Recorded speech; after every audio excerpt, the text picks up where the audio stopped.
অনেকদিন পরে বাইরেছি।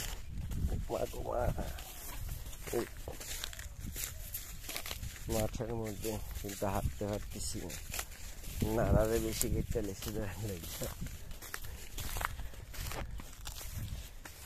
না যাইতেছি এখন।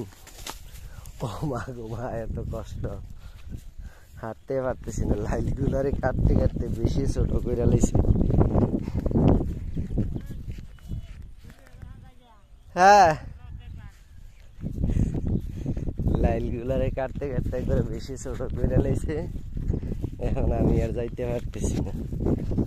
পায়ে দিছি আবার স্যান্ডেল,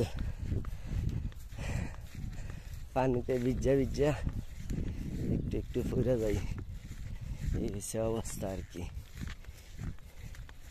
আর করার। এসব তো যাইতে হইব। ওইদিকে নিজের জমি আছে, জমি ভরাট করবো। চারদিকে বেড়া টেড়া দেওয়া হইব গাছপালা লাগানোর জন্য। এই জন্য হাইটা যাইতেছি।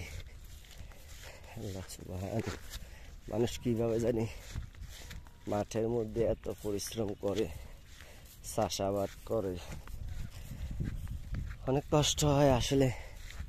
আমরা ঘরে বসে থাকি তো, বসে বসে যেটা প্রয়োজন হয় কিনে আনি।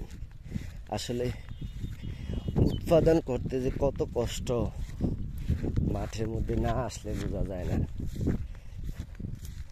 যারা কৃষক তারাই ভালো করে জানেন একমাত্র ফসল ফলাতে কত কষ্ট হয়। ফসল ফলানি অনেক কষ্ট। এটা হচ্ছে পুরোটা ধানের মাঠ, ধানের জমি আর কি। সবগুলোই ধান দেওয়া হয়ে গেছে। আবার কয়েকদিন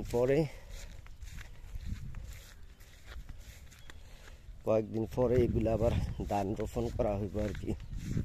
ধান রোপণ করা হলে আবার বড় হইব, আবার ধানের সিস্টেম হইব।